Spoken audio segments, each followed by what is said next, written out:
आप सभी को प्रभु यीशु मसीह के मधुर नाम में जय मसीह की। परमेश्वर का धन्यवाद करते हैं। प्रभु ने और एक बार अपने चरणों में आने का मौका दिया, ये उसके अनुग्रह ही से होता है। आइए, इससे पहले कि हम आराधना करें, इससे पहले कि हम वचन से मनन करें, हम प्रभु से प्रार्थना करते हैं।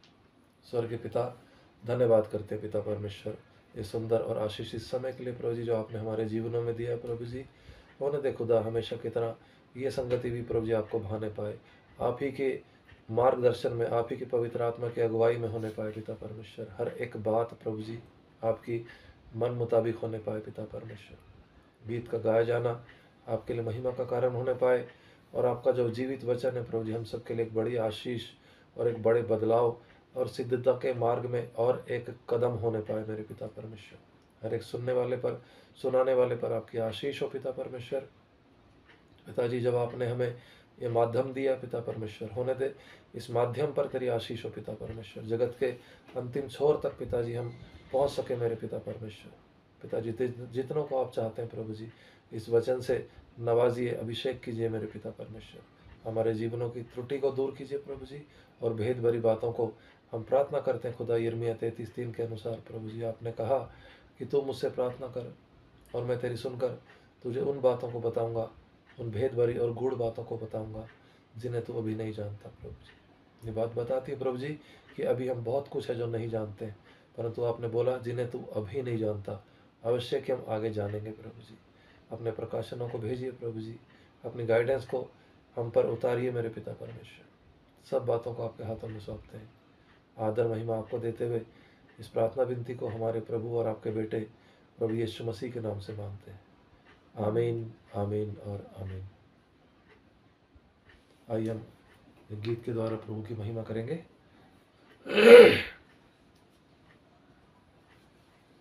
गीत के बोल हैं,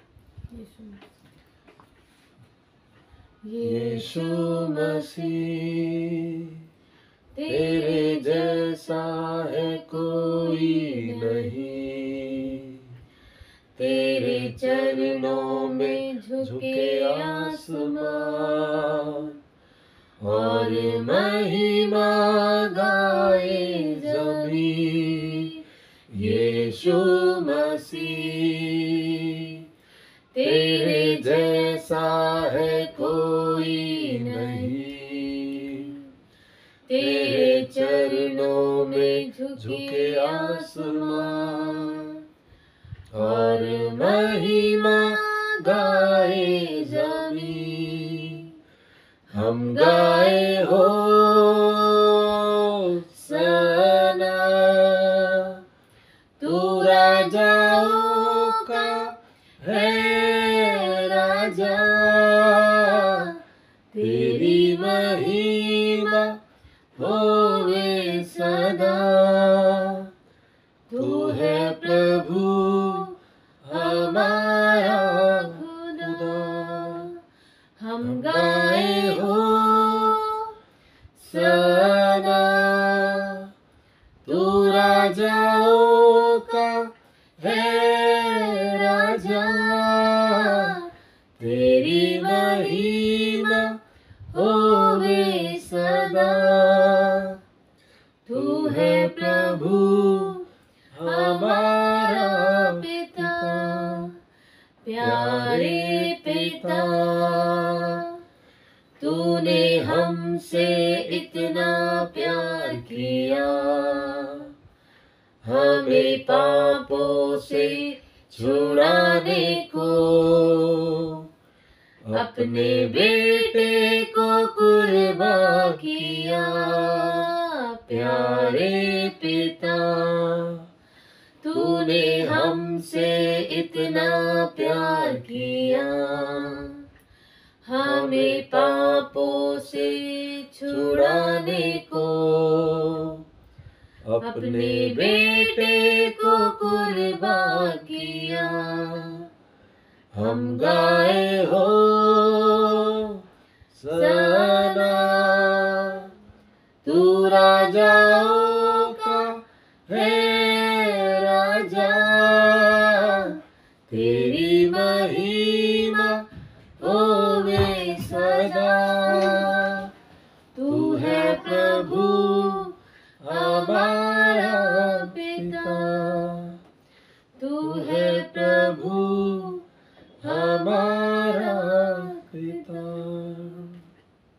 हाँ मेरे प्रभु जी, हम तेरे अनुग्रह के लिए धन्यवाद करते हैं खुदा।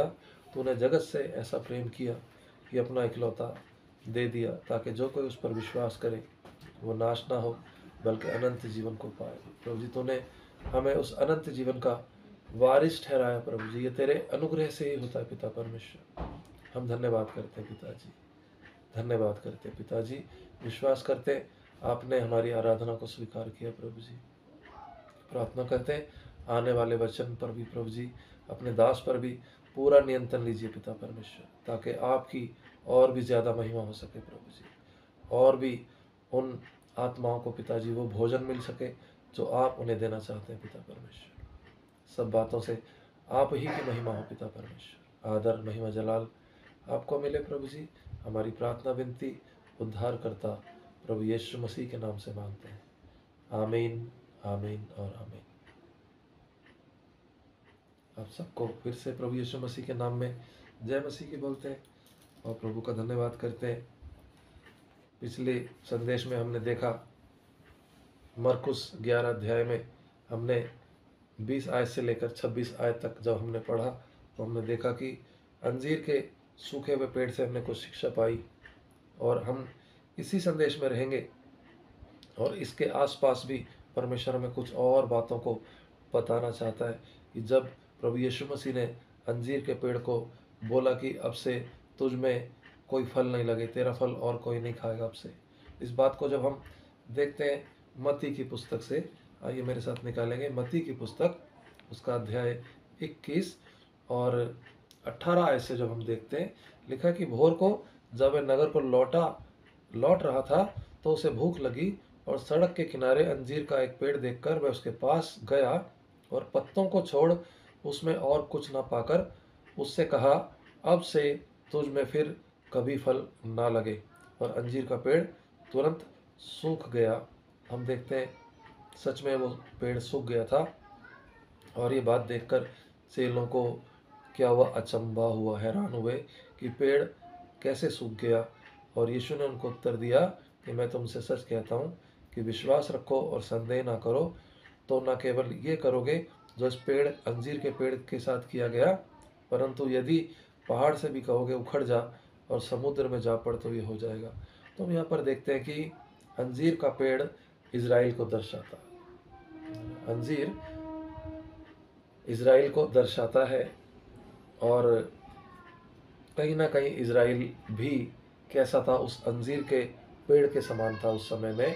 उसमें पत्ते तो थे, उसमें बाहरी रीति का दिखावा तो था, परंपराएं तो थी, है ना, और रीतियां थी, रिवाज थे, नियम और कानून बहुत सारे थे, परंतु आत्मिकता नहीं थी, परमेश्वर की उपस्थिति नहीं थी। इसलिए अंजीर का पेड़ कैसा था, फल रहित पेड़ था। बाहर से तो देखने में बहुत खूबसूरत है, और इजरायली भी ऐसे ही हो गए थे। वो बहुत सारी विधियों और विधानों पर चलते थे, परंतु परमेश्वर उनके बीच में कहीं नजर नहीं आता था। और परमेश्वर ने क्या किया, ऐसे पेड़ के विषय में क्या बोला कि अब से, मालूम था परमेश्वर को कि इसमें कुछ उम्मीद नहीं बची है, तो तू सूख जा, अब से तेरा फल कोई नहीं खाएगा। और ऐसा ही हुआ। इज़राइल क्या हुआ, 1900 साल तक इज़राइल अपने अस्तित्व में नहीं था। 1900 साल तक यहूदी दर बदर हो गए, खाना बदोशों की तरह हो गए, और आज भी वो विश्व में इधर उधर भटकते हैं, परंतु परमेश्वर का अनुग्रह हुआ। जिस प्रकार यशायाह की पुस्तक में लिखा हुआ है, हम देखेंगे यशायाह 11 अध्याय उसका 1 और 2 आयतों को देखेंगे। यशायाह 11 का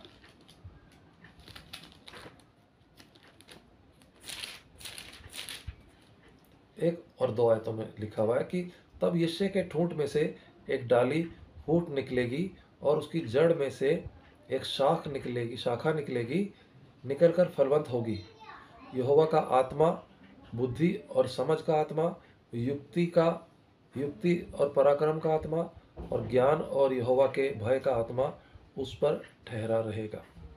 तो ये इज़राइल था जो उस समय सुखा दिया गया, निष्फल था वो, है ना, परंतु जिस प्रकार यहाँ पे लिखा हुआ है कि वो ठूंठ में से एक डाली निकलेगी, है ना। परमेश्वर को उम्मीद है। वो पेड़ जड़ तक तो सूख गया था, पर अभी क्या बाकी था, ठूंठ बाकी है उसका, और उसमें से क्या हुआ, 400 साल की खामोशी के बाद प्रभु यीशु मसीह का जन्म होता है।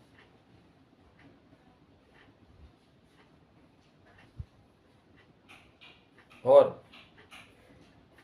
हम देखते हैं इज़राइल के विषय में, जब देखते हैं तो इज़राइल जब 1900 साल तक अस्तित्व में नहीं था और सेकेंड वर्ल्ड वार हुआ, और उसके बाद देखा कि यहूदी लोग एक परमेश्वर ने जैसे कहा था आशीषित लोग हैं, बहादुर लोग हैं, बुद्धिमान लोग हैं, तो उन्होंने उन युद्धों में बहुत अच्छे काम किए थे, उनकी मदद करी थी, है ना। वो हथियार बनाने में, युद्ध लड़ने में क्या थे, मजबूत थे। तो उन मित्र राष्ट्रों ने उनकी सहायता मदद करी और 1948 में इज़राइल अस्तित्व में आया। तो ये वो एक ठूंठ में से जैसे एक फिर से अंकुर निकलता है। और हम कुछ आयतों को देखेंगे, जैसे कि लूका की पुस्तक में से हम देखते हैं, लूका 21 अध्याय उसकी 29 से लेकर 33 आयतों को हम जब देखते हैं, लूका 21 अध्याय उसकी 29 आयत से जब लिखा है कि उसने उनसे कहा, एक दृष्टांत भी कहा कि अंजीर के पेड़ और सब पेड़ों को देखो। तो अंजीर का पेड़ इज़राइल को दर्शाता है, और जो सब पेड़ों के विषय में बात हो रही है वो सब और राष्ट्र और देश जो उसके आसपास के हैं, है ना। और यहाँ पर क्या बोला जाता है कि जो ही उनमें कोपलें निकलती हैं, तुम देखकर आप ही जान लेते हो कि ग्रीष्म काल निकट है।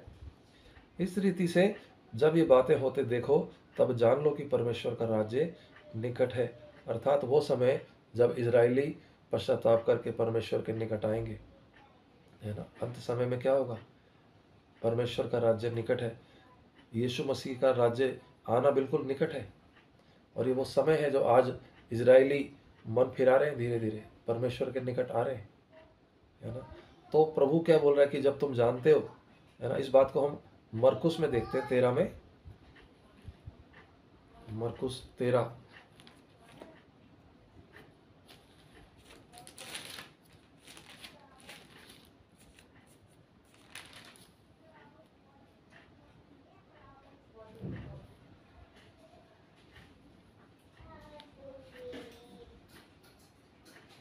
28 में लिखा हुआ कि अंजीर के पेड़ से दृष्टांत सीखो कि जब उसकी डाली कोमल हो जाती है ना, अर्थात इजराइल की कठोरता खत्म हो रही है और पत्ते निकलने लगते हैं, तो तुम जान लेते हो कि ग्रीष्म काल निकट है। इस प्रकार जब तुम इन बातों को होते देखो, तो जान लेना कि वह निकट है, वरन द्वार पर ही है। तो इजरायलियों के मन में जब वो कठोरता, परमेश्वर से जो एक उन्होंने मुंह फेर रखा है, वो आज भी पुरानी व्यवस्थाओं पर चलते हैं। परंतु वो समय निकट है जब वो मन फिराएंगे और यीशु मसीह पर विश्वास लाएंगे, तो क्या होगा, वो समय, वही समय ये चल रहा है इन दिनों में, हम उसी समय पर है। प्रभु का आगमन बहुत निकट है प्यारे लोगों। इसलिए हमें क्या करना है, हमें हमेशा तैयार रहने की ज़रूरत है। जागते रहो और प्रार्थना करते रहो ताकि परीक्षा में ना पड़ो। इस प्रकार जब तुम इन बातों को होते देखो, तो जान लो कि वह निकट है, वरन द्वार ही पर है। मैं तुमसे सच कहता हूँ, जब तक ये बातें, सब बातें ना हो लेंगी, तब तक ये लोग जाते ना रहेंगे। आकाश और पृथ्वी टल जाएगी, परंतु मेरी बातें कभी ना टलेंगी। तो हम देखते हैं इजराइल के विषय में, है ना, इजराइलियों ने मन फिराना शुरू किया है, इजराइल अस्तित्व में आ रहा है, और धीरे धीरे वो समय बिल्कुल निकट आ चुका है जब हमें आवश्यकता है कि हम लोग भी दीनता और नम्रता के साथ परमेश्वर के आने की बाट जोहते रहें, प्रार्थना में लगे रहें, अपने बुरे कामों से तौबा करें, निरंतर प्रार्थना करते रहें। जो जो उस दिन को निकट आते देखो, और ज़्यादा संगति करो, परमेश्वर के लोगों के साथ उठना बैठना रहे, परमेश्वर के भजन गाते रहें, और अपने आप को जांचना, अपने आप को संवारना बहुत ज़रूरी है। परमेश्वर इन वचनों के द्वारा हमें आशीष करे। आइए प्रार्थना में चलेंगे। मेरे स्वर्गीय पिता, हम प्रार्थना करते हैं पिता परमेश्वर, हमें पिताजी वैसे दिखावटी जीवन से बचा, जैसे अंजीर के पेड़ से हमने सीखा पिता परमेश्वर कि उसमें पत्तों को छोड़कर और कुछ नहीं पाया गया। और जब प्रभु को भूख लगी तो उसका मन निराश हुआ, और उसकी भूख के समय, उसकी ज़रूरत के समय वहाँ पर कुछ भी नहीं पाया गया, और उससे कहा गया कि अब से तुझ में फल ना लगे, तेरा फल कोई नहीं खा पाएगा। प्रभु जी, होने दे कि जब तू पुकारे हम बोल सकें कि कह मेरे प्रभु, तेरा दास सुनता है। तेरा हर एक जन प्रभु जी तेरे आगमन के समय तैयार पाया जाए। जैसे वो 10 कंवारियाँ थी, 5 मूर्ख और 5 बुद्धिमान। प्रभु जी हमें उन 5 बुद्धिमान कंवारियों के समान बना पिता परमेश्वर, जो दूल्हे के आगमन के समय अपनी मशाले और तेल लेकर तैयार थी और दूल्हे के साथ घर में प्रवेश पाया मेरे पिता परमेश्वर। प्रभु जी होने दे खुदा, जहाँ जहाँ हम कमज़ोर हैं हम पर आशीष कर पिता परमेश्वर, हम जागते और तैयार रहने पाए पिता परमेश्वर। ओ प्रभु, तूने तो देखा तेरे निकट रहने वाले चेले भी जब गतसमनी के बाग में पिताजी तुझ पर बोझ था पिता, तेरा पसीना लहू बनकर जमीन पर गिरता था पिता परमेश्वर, उस समय भी वो नींद से बोझिल थे और तूने कहा कि मेरे साथ तुम 2 घड़ी भी जाग ना पाए, अब सोते रहो, वो समय आ गया। प्रभु जी होने दे कि हम सोते ना रहें प्रभु जी, तेरे आगमन के लिए तैयार होने पाए पिता परमेश्वर। हर एक पर आशीष कर मेरे पिता परमेश्वर, तमाम सुनने वालों पर आपकी आशीष हो पिताजी। प्रार्थना करते हैं विशेषकर बीमार लोगों के लिए, विशेषकर कमज़ोर लोगों के लिए प्रभु जी, आपकी सब संतानों के लिए, विश्वव्यापी कलीसिया के लिए प्रभु जी, हर एक जगह तेरी बेदारी आने पाए प्रभु जी। जैसे आपके वचन में लिखा है कि हर एक घुटना टिकेगा और हर एक जबान अंगीकार करेगी कि यीशु ही प्रभु है। पिताजी होने दे पिता, तेरी महिमा तेरे वचन के द्वारा होने पाए प्रभु जी। धन्यवाद करते हैं पिताजी, सारा आदर महिमा आपको देते हैं। हमारी प्रार्थना आपने सुनी है, धन्यवाद करते हैं पिताजी। इस प्रार्थना विनती को हमारे उद्धारकर्ता और आपके बेटे प्रभु यीशु मसीह नासरी के नाम से मांग लेते हैं। आमीन, आमीन और आमीन। प्रभु आप सबको आशीष दे। आपके प्रार्थना निवेदन, आपके सुझाव, आपकी राय, आपका मशवरा हमारे लिए बहुत बेशकीमती है। आप हमारे को गाइड कीजिए और हमारे लिए प्रार्थना कीजिए। हम और हमारा परिवार, इस चैनल का नाम है मार्ग, सत्य और जीवन, और आप इसको बढ़ाइए, इसको अपने मित्रों तक पहुंचाइए इन आशीषों को जो आप हमसे पाते हैं, और प्रभु आपको बहुत सारी आशीषें दे। सबको जय मसीह की।